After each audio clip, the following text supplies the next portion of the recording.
आज हम सरकार के अंगों के बारे में अध्ययन करेंगे। सरकार के 3 अंग होते हैं: कार्यपालिका, व्यवस्थापिका और न्यायपालिका। ये तीनों अंग आपस में मिलकर के सरकार का संचालन करते हैं। अध्यक्षीय शासन प्रणाली में ये तीनों अंग पृथक पृथक कार्य करते हैं, जिसे शक्ति पृथक्करण भी कहा जाता है। और संसदीय लोकतंत्र में ये आपस में मिल करके काम करते हैं। व्यवस्थापिका के द्वारा कार्यपालिका का चयन किया जाता है और कार्यपालिका व्यवस्थापिका के प्रति उत्तरदायी होती है। जबकि अध्यक्षीय लोकतंत्र में कार्यपालिका और व्यवस्थापिका एक दूसरे से अलग अलग होते हैं और कार्यपालिका अपने कार्यों के लिए व्यवस्थापिका के प्रति उत्तरदायी नहीं होती है। पार्लियामेंट, संसद, राष्ट्रीय पंचायत, इसके अलग अलग नाम हैं।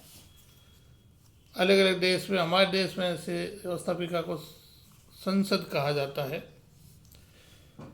तो सैद्धांतिक दृष्टि से देखा जाए, संसद, कार्यपालिका या लेजिस्लेटिव के महत्वपूर्ण कार्य, जो परंपरागत कार्य जिसके भी कहा जाता है, वो है सबसे पहला है विधायी कार्य। विधायी कार्य का मीनिंग है कानून का निर्माण करना। संसद के अंदर 3 वाचन होते हैं: प्रथम वाचन, द्वितीय वाचन और तृतीय वाचन। इसके आधार पर सबसे पहले किसी भी विधेयक को प्रस्तुत किया जाता है, उसके बाद में उस पर चर्चा होती है, फिर तीसरी बार में उसके ऊपर मतदान होता है। और जब विधेयक एक सदन में पारित हो जाता है, दूसरे सदन में जाता है। जब दूसरा सदन भी पारित कर देता है तो राष्ट्रपति या सम्राट या जो भी कार्यपालिका की शक्ति है उसके पास साइन करने के लिए जाता है। राष्ट्रपति या सम्राट या कार्यपालिका की शक्ति उस पर साइन करते हैं तो विधेयक कानून बन जाता है। इसी तरह से जो कानून होते हैं वो दो प्रकार के विधेयक होते हैं। एक तो साधारण विधेयक, एक संवैधानिक विधेयक, एक होता है आपके वित्तीय विधेयक। वित्तीय विधेयक के बारे में स्पीकर घोषणा करता है कोई बिल फाइनेंस बिल है या नहीं है। वित्तीय विधेयक उसको कहा जाता है जिसमें किसी कर को हटाया जाता है या कम किया जाता है या बढ़ाया जाता है। तो इस प्रकार से प्रत्येक देश के अंदर वित्तीय वर्ष में, जैसे भारत में मार्च से अप्रैल तक वित्तीय वर्ष होता है और अमेरिका में और अन्य देशों में कई जगह जनवरी से दिसंबर तक का भी होता है। तो वित्तीय वर्ष में बजट यानी आय और व्यय का ब्यौरा कार्यपालिका के द्वारा व्यवस्थापिका के अंदर प्रस्तुत किया जाता है कि इतना आय होगा और इतना व्यय होगा।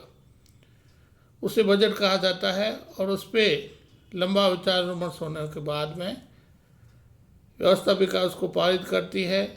तब भी उस वित्त को खर्च करने का अधिकार कार्यपालिका को प्राप्त होता है। तीसरा महत्वपूर्ण कार्य है कार्यपालिका पे नियंत्रण। संसदीय लोकतंत्र के अंदर व्यवस्थापिका ही कार्यपालिका का निर्माण करती है, उस पर नियंत्रण रखती है और कार्यपालिका अपने कार्यों के लिए व्यवस्थापिका के प्रति ही उत्तरदायी होता है।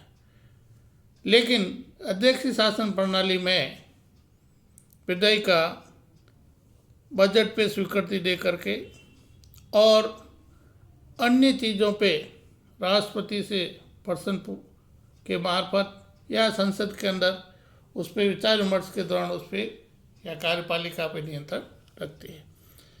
इसी तरह से न्यायिक कार्य भी व्यवस्थापिका का महत्वपूर्ण कार्य है। न्यायिक कार्य के अंतर्गत विधायिका न्यायाधीशों के विरुद्ध महाभियोग की प्रक्रिया चला सकती है। कुछ देशों में न्यायाधीशों की नियुक्ति निर्वाचन के द्वारा होता है, वहाँ भी विधायिका का महत्वपूर्ण कार्य है। इसका नेक्स्ट जो बिंदु है वह निर्वाचन संबंधी। तो राष्ट्रपति या सभापति का निर्वाचन कुछ देशों में वहाँ की पार्लियामेंट के द्वारा या संसद के द्वारा किया जाता है। तो निर्वाचन संबंधी भी महत्वपूर्ण कार्य व्यवस्थापिका द्वारा संपन्न कराया जाता है। इसी कड़ी में एक महत्वपूर्ण और कार्य है संविधान संशोधन।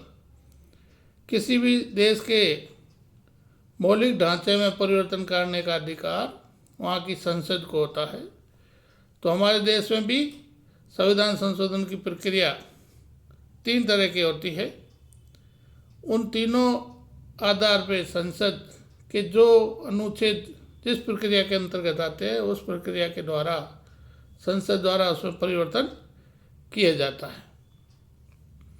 इस तरह से ये परंपरागत कार्य है जो व्यवस्थापिका के द्वारा किए जाते हैं। इसी तरह से कुछ राजनीतिक कार्य भी व्यवस्थापिका करती है।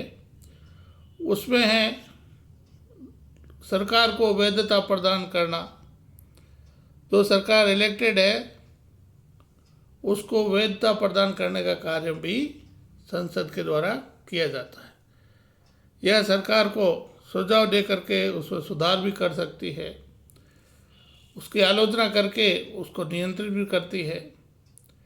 यह राजनीतिक पार्टियों का प्रतिनिधित्व भी करती है, क्योंकि किस पार्टी के कितने एमपी है, मेंबर ऑफ पार्लियामेंट, उसमें वो अपनी पार्टी का प्रतिनिधित्व का कार्य भी करती है।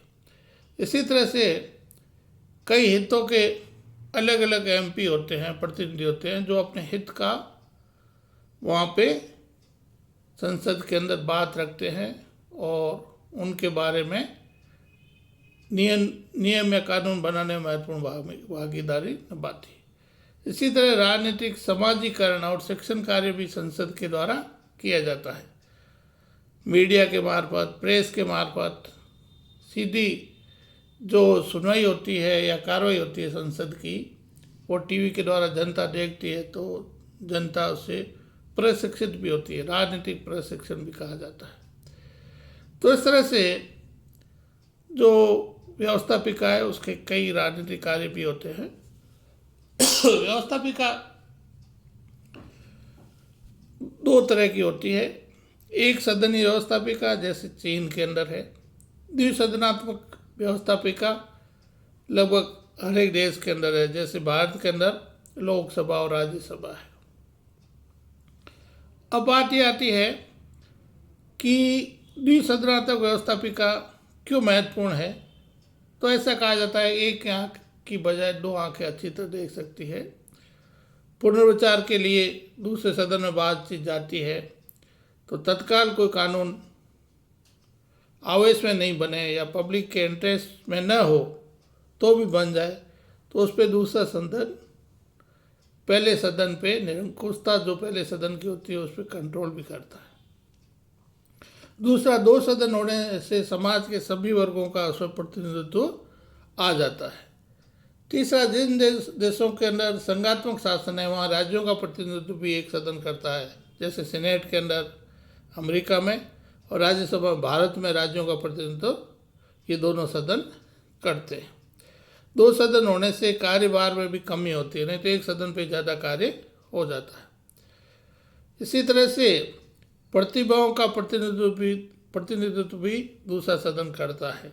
जैसे राज्यसभा के अंदर राष्ट्रपति महोदय 12 सदस्यों का मनोनयन करते हैं, ऐसे ही लॉर्ड सभा के अंदर भी ब्रिटेन के सम्राट लॉर्ड की उपाधि दे करके वहाँ के प्रतिभाओं का प्रतिनिधित्व करवाते हैं।